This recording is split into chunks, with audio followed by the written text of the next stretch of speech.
their support, without their donations, without those grants? You've seen the performance of the president over the past 10 months. You've seen the economic growth. If unless you missed out on what I said earlier, the Philippines is growing by leaps and bounds. In fact, right now it's second. I think it's the second fastest growing right now in Asia. So I think we need to gain a certain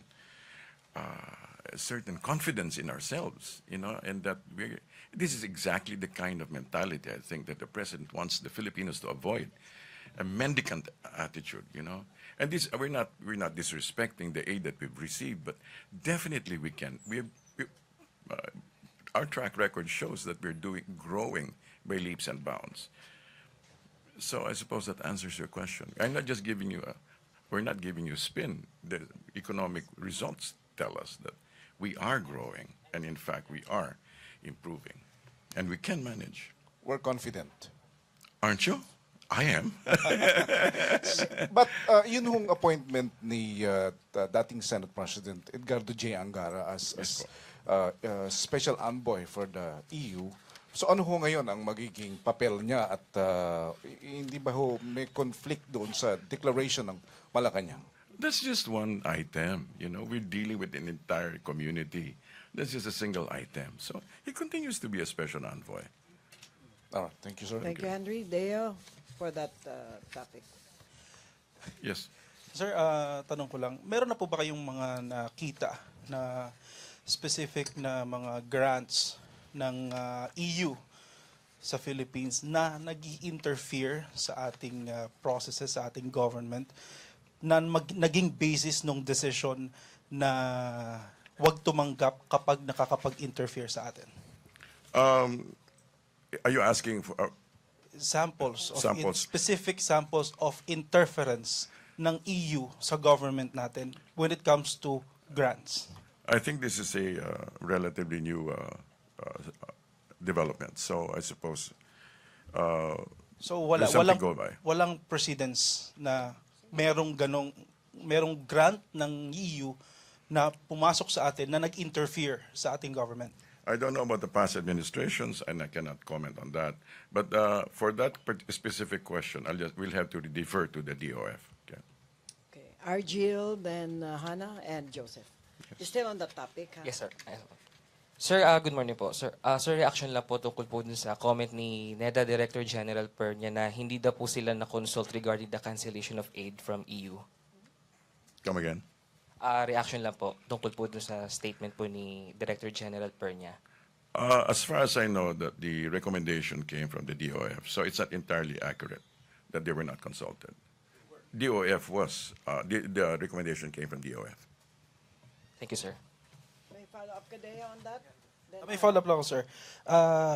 Do you agree na maraming investors from EU dito sa Philippines? Do I agree? Yes, sir. Track record shows that there is. Yeah. There are. Paano po pag nag-pull out sila? Nakikita niyo po ba na may effect ito doon sa investors natin? Well, we'll From have EU. to take it step by step. Okay. These people are also business people. They know. You have to understand that the European community is different from the European Parliament, and the business people really are part of the European community, the European Union. And so mainly these people are business people. They understand the dynamics of politics, and at the end of the day, they will go where they can grow. And I believe that they understand that the Philippines right now is in a sweet spot of growth. Thank you, sir. Hannah, then Joseph. Sir, are we ready for consequences dahil dito sa policy na ito? Like, for example, sir, yung possibility na i-revoke po yung GSP status at yung i-restrict po nila yung mga OFWs coming from the Philippines po dahil sa move ng Duterte admin. These things will have to be taken step by step, okay? Thank you. Okay, another, Joseph? EU pa rin. Okay, last. Sorry, I have to be EU very na. specific. For example, the EU is involved in the third-party monitoring body, no? Sa Bangsamoros with the MI. Yes. Will that be affected? Which one? The involvement of the EU in the third-party I think monitoring this process. specific body doesn't have to do anything with grants, right? It is, sir. Development grants, sir. I confirmed with OPAP. Okay, if you confirm though. But the point is, Will it be effective, sir? let's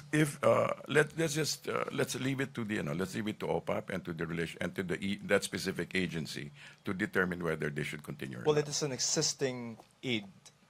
It's an existing aid, in which case I'm assuming that it will continue. Okay. Sir, I understand there's a circular that the It's Palace it's has not for already- public consumption. not why? It's a circular for the palace. Right? Yeah. Yeah. So wala pong nabigay na po ba yan sa EU, sir? No, it's not even for me. No, it's a circular. It's not meant. It's not. There's no statement out yet for, let's say, for EU. Because they are waiting, sir. Then we will respond in the right way, in the right time. How are we going to communicate this, sir? The palace will. Okay. Thank you, Joseph. So, no more on that topic? Meron ka pa? Last for the topic, Deo. Sir, wala na bang bawian to? Ang alin? Wala na bang bawian yung hindi kayo tatanggap? O darating pa yung time na posibleng mag-backtrack o posibleng bawiin? Let's let it take its natural course. Okay, there's such a thing as diplomacy. There's such a thing as political relationships, and although that is this particular action is dependent on a particular conditionality that has been set. If that's negotiated, perhaps, but I do not make any opinion on that. So you're saying na in the realm of possibilities, everything is possible? In the realm of the world, things do change and things can happen. Some things are also permanent. Thank you, sir. On that, last ka na. No, it's Sige, okay. fine. Okay. On that topic. Ganito na lang, sir. Apparently, this is not a blanket refusal. Meron lang ni-recommend yung DOF na i-reject because there are conditions. Why can you not just say the aid? To save us trouble. Kasi, di ba, hindi na tayo... No. Okay, I'm not trying to avoid. I'm just simply saying that these are very delicate matters, and I'm trying to give it to you as. Okay, so how many proposed aid na lang? No, Generic. those questions are too specific. This is a principle that is being laid. Okay, let me repeat. The president has approved the recommendation of the Department of Finance not to accept grants. Okay, doesn't mean to say to reject that which is existing. Yes. Right. From the EU that may allow it to interfere with internal policies of the Philippines. Period. Okay, that's as simple as I can get. Brief and to the point. Thank you, Joseph. Another topic, this time from Tricia. Tricia. Hi, sir. Good morning. Yes, Sir, earlier you said that the Philippines is growing by leaps and bounds, but earlier, NEDA SecGen Pernia reported that the GDP of the Philippines for the first quarter of 2017 grew slower than... It's still leaping though. But, Okay. Sir, we just want to get the palace statement on this particular development. There are cycles of development. There are cycles of growth, right? But so far, we are very much on the right track towards growth. We're not growing. We are growing. Okay. Sir, it said that it's the slowest phase of growth for the GDP since it registered at 6.3% in the fourth quarter of 2015. So, It also, I suppose, it all depends on the perspective regarding that. But right now we are growing, and right now we're improving, and right now things are vastly being improved, especially with the influx of investors coming from the region, coming from China, coming from Japan, coming from other areas. sige, sir. JP, Thank you. follow up. Sir, follow up on that. Where can we attribute the slow growth according to the NEDA, yung 6.4%? I would refer you to Sec Pernia, okay? That is a specific economic question, okay? But sir, That's not policy for me, okay? but sir, what's the take of the palace on this? Where do you attribute this?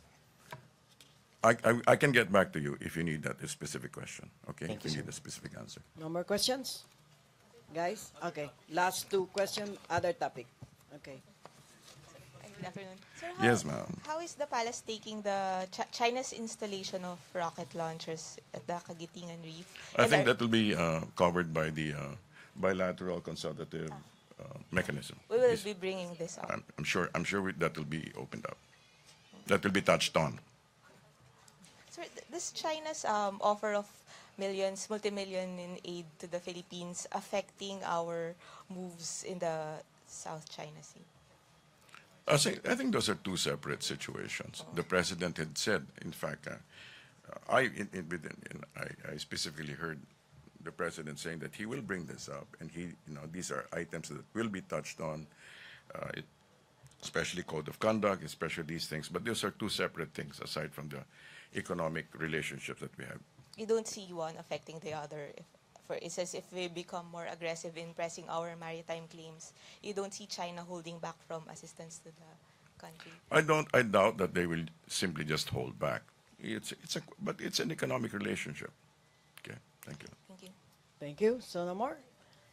So, Joseph, Sa Last na NFA yan. Council, sir. Come again? May info po tayo sa NFA Council.